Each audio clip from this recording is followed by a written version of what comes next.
కృష్ణా జిల్లాలో ఓ మహిళ న్యాయం కోసం మౌన పోరాటానికి దిగింది.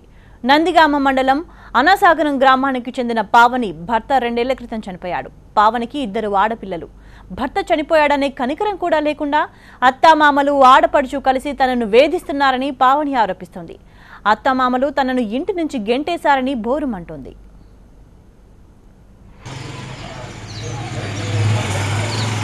రాత్రి ఎస్ఐ గారికి ఫోన్ చేసి మాట్లాడితే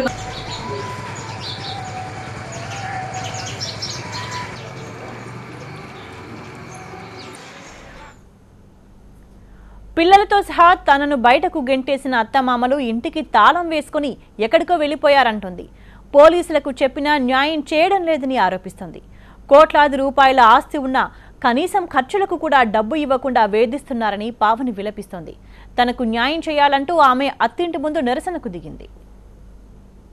మహాలక్ష్మి ఆడపడుచులు అందరూ కలిసి నన్ను వేధిస్తున్నారు. రాత్రి కూడా ఇంటి మీదకి వచ్చి దౌర్జన్యం చేశారు. నాకు రక్షణ లేదు. నాకు న్యాయం చేయాలని కోరుకుంటున్నాను. ఇంటికి తాళాలు వేసి రాత్రి కూడా బయట ఉంచారు మమ్మల్ని. పిల్లలు నన్ను పసిపిల్లలను కూడా చూడకోకుండా ఇంట్లోకి ఇవాళ కూడా రానివ్వట్లేదు. నాకు న్యాయం చేయగలరు. అల్లుళ్ళు ఇంటి మీదకి వచ్చి నా మీద దౌర్జన్యం చేసి నన్ను పోయిసారి నా మీద పోట్లాడారు. వాళ్ళు కొట్టారని నేను ఇంట్లోంచి వెళ్ళిపోయాను.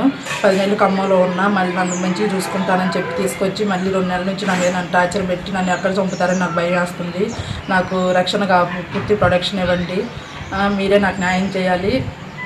నన్ను అనుక్షణం నాకు ఇంట్లో ఉండాలంటే భయం పడుతుంది. నాకు మెయింటెనెన్స్ ఖర్చుకు కూడా రూపాయి డబ్బులు ఇవ్వట్లేదు. అవి వేధిస్తున్నారు. ఇంట్లోంచి వెళ్ళిపోమని బండబూతులు తిడుతుండు. అది ఎలా పెడితే అలా అసభ్యకరంగా కూడా వర్తిస్తుండు.